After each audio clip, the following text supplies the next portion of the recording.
दो चंदन होते हैं। शिव महापुराण की कथा दोनों चंदन का वर्णन कर रही है। एक होता है हरि चंदन, एक होता है शिव चंदन। और दोनों चंदन बहुत कठिनता से नहीं बनते। पूर्ण समर्पण के साथ में ये दोनों चंदन का निर्माण होता है। हरि चंदन तुलसी अपने आंगन में रहती है। तुलसी का पौधा जब सूख जाता है तो तुलसी की जो लकड़ी होती है उसको घिसकर पानी में भगवान को लगाया जाता है। वो चंदन हरि चंदन कहलाता है। और कोई बेलपत्र का वृक्ष जब सूख जाता है और उसकी जो लकड़ी होती है उस लकड़ी को घिसकर जो चंदन बनाया जाता है और शिव को लगाया जाता है उसको शिव चंदन कहते हैं। और दोनों चंदन अपना अपना कार्य करते हैं।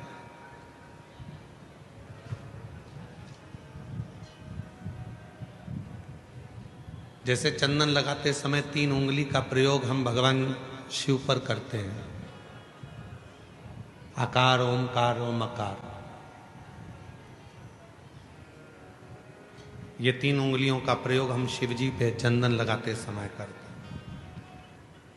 शिव चंदन एक ऐसा चंदन, जब कोई बेलपत्र की लकड़ी, कोई बेलपत्र का पेड़ जब सूखता है तो उसकी छोटे से लकड़ी को हम अपने घर में रखकर उसको घिसकर शिव जी को इन 3 उंगलियों से चंदन को लगाते हैं। आकार, ओमकार और मकार, तीनों।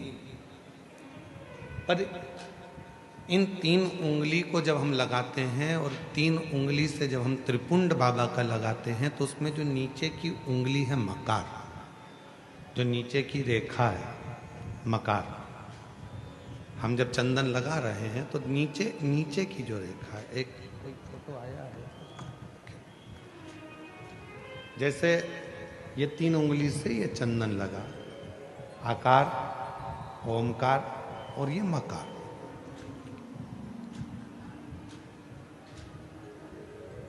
अब दुनिया की दृष्टि में लोगों को लगता है कि चंदन की लकड़ी से जो हमने चंदन लगाया वो भी श्रेष्ठ है, पर बेलपत्र की लकड़ी से जो हम चंदन लगाते हैं, चंदन घिसते हैं और वो भगवान शिव को लगाते हैं, उसमें जो ये मकार वाली रेखा है, जब हम 3 उंगली लगाते हैं तो नीचे की जो मकार की रेखा है उस रेखा का थोड़ा सा चंदन, यदि कितना भी बीमार व्यक्ति है उसके कंठ में अगर वो चंदन मकार की रेखा का थोड़ा सा चंदन उसके कंठ पर लगाना प्रारंभ कर देते हैं तो 15 दिन में वो पलंग पर से उठकर बैठना प्रारंभ कर देता है, कितना भी बीमार क्यों।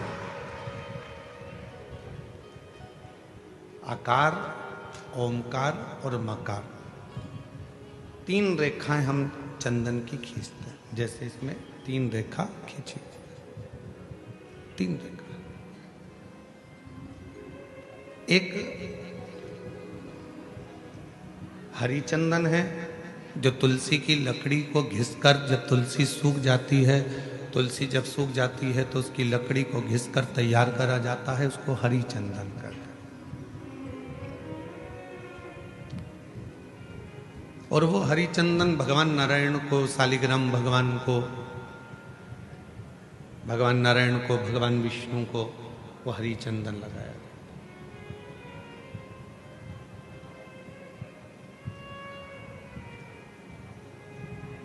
हरि चंदन का लेपन किया जाता है और वो हरि चंदन भी बड़ा काम का है महाराज।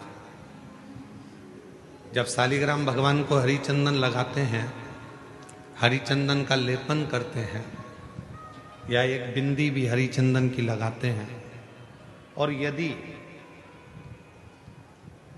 वो हरि चंदन का एक छोटा सा अंश मात्र भी हम लेकर आए और जिसको दमे की शिकायत होती है, श्वास की शिकायत होती है, चढ़ने में चलते चलते हाँपड़ी भरा जाती है, हाँप भरा जाती है, डॉक्टर ने कह दिया कि फेफड़े 70%, 60%, 80% खराब हो गए हैं, काम नहीं कर रहे, उस व्यक्ति के हृदय पर, वक्षस्थल पर यदि वो हरि चंदन का लेपन जो शालिग्राम भगवान पर, भगवान श्री हरि पर, राम जी पर, ठाकुर जी पर, कृष्ण पर, लड्डू गोपाल पर जो आपने किया है, उसको यदि हम लगाना चालू करते हैं तो उसको भी फिर चलने में तकलीफ नहीं आती और फेफड़े उसके काम करना प्रारंभ कर देते हैं। वो हरिचंदन की भी एक प्रथा।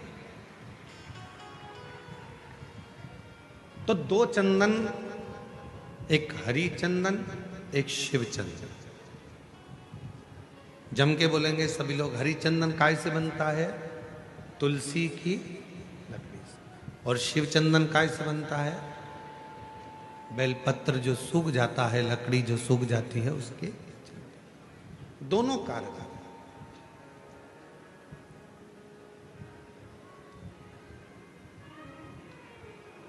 और तेरी पूजन को भगवान बना मन मंदिर,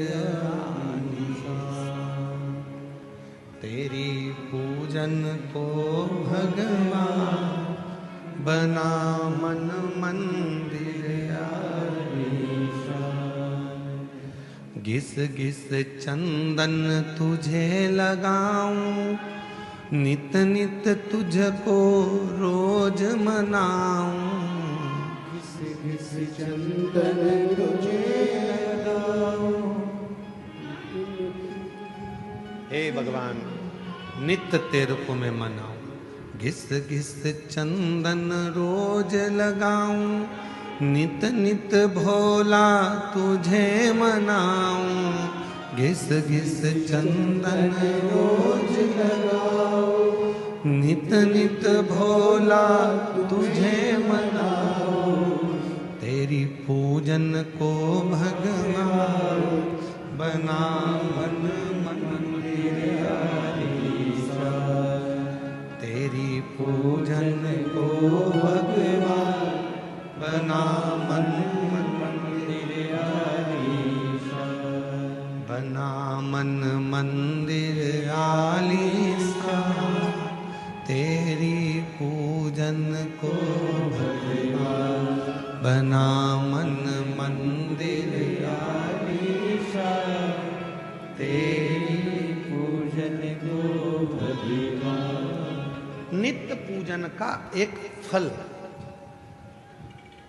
आज सनातन धर्म पर लोग उंगलियां उठाते हैं, आज सनातन धर्म पर लोग आक्षेप लगाते हैं कि तुम पत्थर की पूजन करते हो। आज सनातन धर्म पर लोग उंगलियां उठाते हैं कि तुम मंदिर जाते हो, जल चढ़ाते हो, पत्थर पर जल ढोलते हो। एक एक साइंस के एक एक उद्देश्य को यदि उठाकर पढ़ोगे तो पूरा साइंस हमारे सनातन धर्म की प्रधानता बताता है, और सनातन धर्म में जितनी पूजन की पद्धति है वही साइंस ग्रहण करता है, वही साइंस। आज दुनिया के लोग इस साइंस वाले कई लोग कह देते हैं हम सनातन को नहीं मानते, ये सब आडंबर है, सब पाखंड है, सब ढोंग है। नहीं,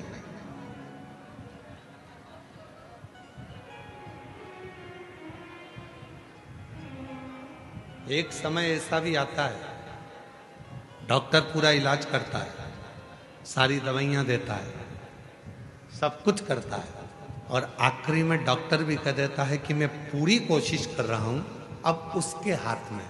मतलब डॉक्टर को भी मालूम है कि एक डॉक्टर और बैठा है, वो काल अधिपति महाकाल कहीं ना कहीं बैठकर इस कार्य को कर रहा है। एक और बैठा,